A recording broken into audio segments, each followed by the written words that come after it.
Hello class, my name is Sahia Diaz, and for my oral Interp speech, I chose the book The Lorax by Dr. Seuss. I personally love this book because ever since I was a little kid, it always taught me about the environment and how to love where we came from. This book brings me memories of my dad, and he taught me everything I know about loving the environment, and I just really like how Dr. Seuss made this book for kids to understand that ever since we're little we should appreciate our roots, our literal roots.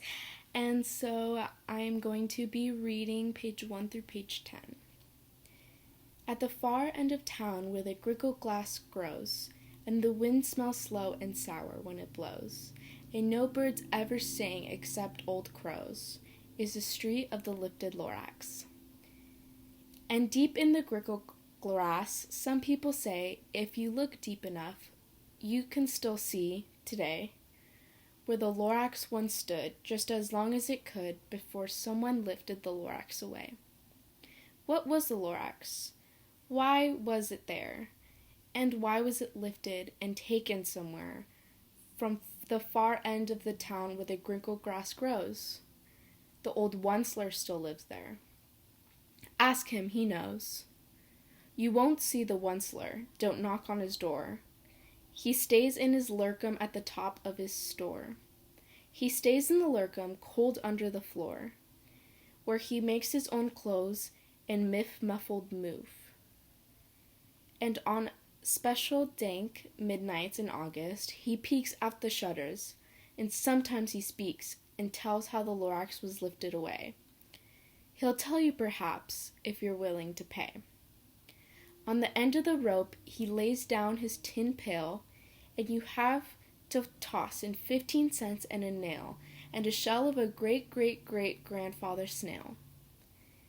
Then he pulls up the pail, makes a most careful count to see if you've paid him the proper amount. Then he hides what you paid him away in his snub, his secret strange hole in his grooviest glove. Then he grunts, I will call you by the whispermaphone, for the secrets I tell you are for your ears alone. Sloop down sloops the whispermaphone to your ear, and the old Onceler whispers are not very clear. Since they have to come down through a snurgly hose, he sounds as if he had a smallish bees in his nose. Now I'll tell you, he says, with his teeth sounding gray, how the Lorax got lifted and taken away. It all started way back, such a long, long time back. Way back in the days where the grass was still green, and the pond was still wet, and the clouds were still clean. And the song of the swami swans rang out in space one morning. I came to this glorious place, and I first saw the trees, the truffula trees, the bright-colored tufts in the truffula trees, mile after mile in the fresh morning breeze.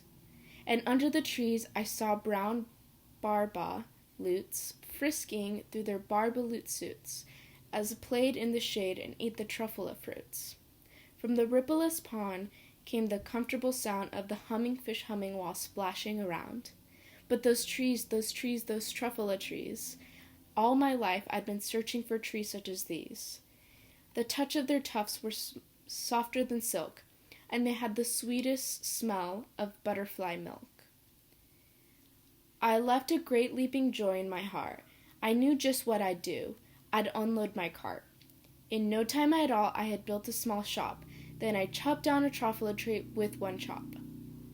And with a grateful skillful skill, the great speedy speed of the soft tuft, I knitted a thneed. The instant I'd finished, I heard a gazump. I looked. I saw something pop out of the stump of the tree I'd chopped down. It was a sort of man. Describe him, that's hard. I don't know if I can. He was shortish and oldish and brownish and mossy, and he spoke with a voice that was sharpish and bossy. Mister, he said with a sawdust sneeze, I am the Lorax. I speak for the trees. I speak for the trees have no tongues. And I'm asking you, sir, at the top of my lungs. He was very upset. He shouted and puffed. What's the thing you made out of my truffle tuff? And that concludes my speech. I hope you enjoyed it. This is one of my favorite books. Thank you.